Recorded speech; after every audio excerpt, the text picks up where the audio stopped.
Unión libre o matrimonio. ¿Es mejor casarse? ¿Es mejor quedarse en unión libre? Es un tema pertinente y quisimos tocar una segunda parte. Si usted no ha visto nuestro primer video hablando de este tema, le invito a que vaya a nuestro perfil. También lo vamos a dejar piñado en el primer comentario. ¿Es mejor el matrimonio? ¿Es mejor estar en unión libre? Quédese. Vamos a hablar acerca de este tema. En el primer video vimos un comentario el cual nos compartían y era un versículo bíblico, el cual es el siguiente. Primera de Corintios capítulo 6, verso 16. ¿O no sabéis que el que se une con una ramera es un cuerpo con ella? Porque dice, los dos serán una sola carne. Básicamente, la idea detrás de este versículo es la excusa de algunos, diciendo que como Pablo está diciendo que son una sola carne, ya son considerados un matrimonio. Sin embargo, nosotros deberíamos reflexionar en el contexto de este versículo, ya que Pablo está juzgando un acto de inmoralidad sexual. Y esto lo podemos ver en el capítulo 5, el verso 1. De cierto se oye que hay entre vosotros fornicación, y tal fornicación cual ni aún se nombre entre los gentiles, tanto que alguno tiene la mujer de su padre. Básicamente, si Pablo está diciendo que el ser una sola carne o tener relaciones íntimas es ya considerado un matrimonio, entonces Pablo está diciendo que este hombre ya está casado con su madrastra. Estaríamos hablando de que Pablo está probando un acto de inmoralidad tremendamente dañino. Por eso concluimos que el ser una sola carne o el tener relaciones íntimas y sexuales no implica que una persona tenga un matrimonio. También estuvimos hablando acerca de la importancia del matrimonio en la palabra de Dios. El matrimonio es la representación de la unión de Cristo con su iglesia. Y esa unión, esa relación de Cristo con la iglesia fue sellada con el nuevo pacto en la sangre de Cristo.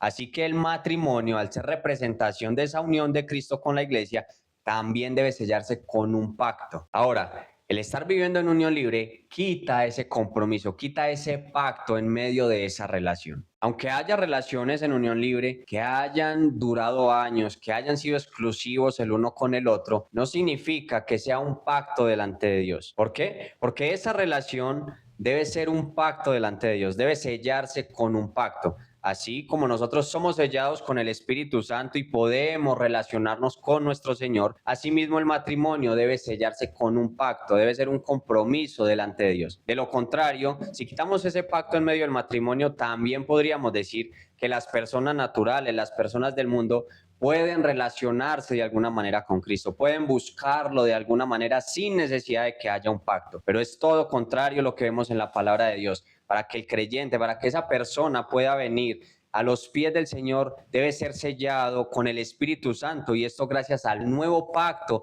en la sangre de nuestro Señor Jesucristo. Ahora, muchos hoy en día dicen que como la ceremonia del matrimonio no aparece en las Escrituras, entonces el matrimonio legal no es un pacto ante Dios, sino que es la unión carnal, es la unión sexual entre dos personas, lo que es un matrimonio ante el Señor. Y hay algo curioso que quiero que veamos que nos enseña el autor de la carta a los Hebreos. En Hebreos capítulo 13, versículo 4 dice: honrosos sean todos el matrimonio y el lecho sin mancilla, pero a los fornicarios y a los adúlteros los juzgará Dios. El matrimonio debe ser honroso, debe ser por medio de un pacto, y este compromiso, ese pacto es primeramente delante del Señor. Es por eso que es un compromiso legalmente. Es por eso que es un compromiso delante del Señor y es algo honroso. Pero hay algo curioso. La palabra que el autor de los Hebreos usa para referirse a matrimonio es la palabra gamos, que literalmente significa boda, nupcias, matrimonio. No está haciendo relación a la unión carnal, sino está haciendo relación a la ceremonia, al matrimonio, a la boda como tal.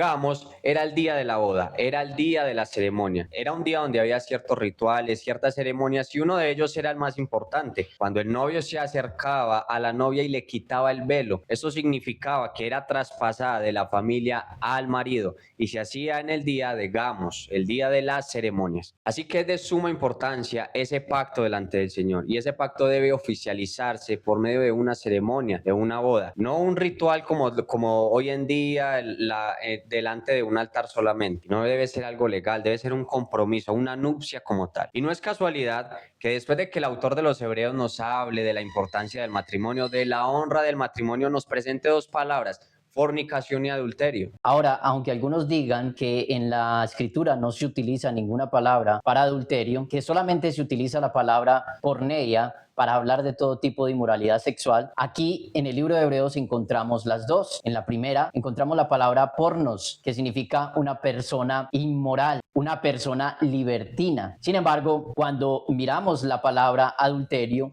es la palabra moijos. Y esta palabra moijos habla acerca de una persona que adultera, una persona que fuera del matrimonio, fuera del pacto matrimonial, comete un acto inmoral. Y allí entendemos cuando el Señor dice que a los adúlteros o a los fornicarios los juzgará el Señor. El autor de Hebreos usa la palabra libertino, fornicación, para referirse a ese tipo de relaciones fuera de ese compromiso, de ese pacto. Una persona que vive de manera libertina, en unión libre, no puede honrar el matrimonio. Es imposible que pueda honrar el matrimonio. Es imposible que no pueda mancillar el hecho matrimonial. Va a terminar manchándolo, ya que está manchando el pacto delante del Señor. Además, debemos notar que Pablo es consistente al hablar acerca del matrimonio. Habla en el libro de Romanos, habla a los Efesos, habla incluso a los Corintios. Así que nosotros debemos entender esta palabra matrimonio de acuerdo al contexto cultural de estas ciudades, como por ejemplo los Corintios, que era el matrimonio para los Corintios, que era el matrimonio para los Efesos, que era el matrimonio para los romanos. Y realmente todos ellos tenían ceremonias y contratos. Así que cuando Pablo habla acerca de matrimonio, ellos entienden que se refiere a un pacto, se refiere a un contrato. Realmente nosotros debemos entender el matrimonio de acuerdo al Nuevo Testamento y no de acuerdo a solo el Antiguo Testamento. Realmente hay muchas personas que toman el Nuevo Testamento bajo conveniencia, pero si miramos el contexto histórico, debemos mirarlo de acuerdo a estas culturas. Ahora, en uno de los comentarios también de nuestra última publicación, vimos que hay personas que consideran la unión libre como legalmente un matrimonio delante del Estado. Y es cierto que el Estado otorga ciertos beneficios a esa relación en unión libre, pero no lo ve como un matrimonio literalmente. Otorga ciertos beneficios debido a la vulnerabilidad que hay después de una separación, pero ante el Estado no es un matrimonio legal. Es algo que cabe aclarar. Segundo, estos beneficios son parciales. En unión libre no se puede gozar de todos los beneficios. Hay entidades jurídicas que permiten que después de una separación, por ejemplo, se divida el 50% de los bienes para cada uno, pero hay otras entidades jurídicas que no lo permiten así. Incluso podemos verlo a la hora de ir a solicitar la visa, por ejemplo. Cuando se va en matrimonio es muy factible que la visa pueda ser otorgada, pero en unión libre es muy poco factible que pueda ser otorgada la visa, a menos que existan hijos de por medio, pero aún así no es una probabilidad muy alta. Ahora, de manera legal también podemos entender que hay beneficios en el matrimonio, beneficios que no se pueden obtener viviendo en unión libre. Hay que sumarle que aquí en el libro de Hebreos, cuando habla de algo honroso, está hablando de algo valioso. Y es curioso porque en uno de los comentarios del video anterior vimos que el casarse era muy costoso y que para esa persona el vivir en unión libre era más barato. Sin embargo, debemos darle el valor al matrimonio que tiene, darle el valor a esa persona. Es decir, la palabra honroso es darle el valor a ese individuo, darle el valor a ese pacto, a esa decisión que se tomó dentro del matrimonio. Ahora, tú que estás viviendo en unión libre, ¿qué esperas para dar el paso matrimonial? ¿Es tu cónyuge lo suficientemente valioso o valiosa como para dar este paso en matrimonio? Un verdadero creyente busca honrar esa relación, esa unión que Cristo tiene con su iglesia por medio del matrimonio con su pareja. Es algo honroso que trae honra y no mancilla el hecho matrimonial. ¿Qué estás esperando para tomar este paso matrimonial? Algunas personas cuando van a una iglesia local les impiden servir por causa de que no tienen un documento de matrimonio. Si esas personas realmente quisieran servir de corazón, para ellos no sería difícil tomar la decisión de firmar un documento. Además, hay que sumarle que si ellos realmente tienen como valor a su cónyuge, tienen a esa persona realmente como alguien que aman, pues tampoco les sería difícil tomar la decisión de firmar un documento. También debemos entender que esto cuida la conciencia de los hermanos y nos da más posibilidad de predicar el evangelio, ya que algunos inconversos tú podrías predicarle y al enterarse de que no estás casado legalmente, para ellos podría ser un tropiezo.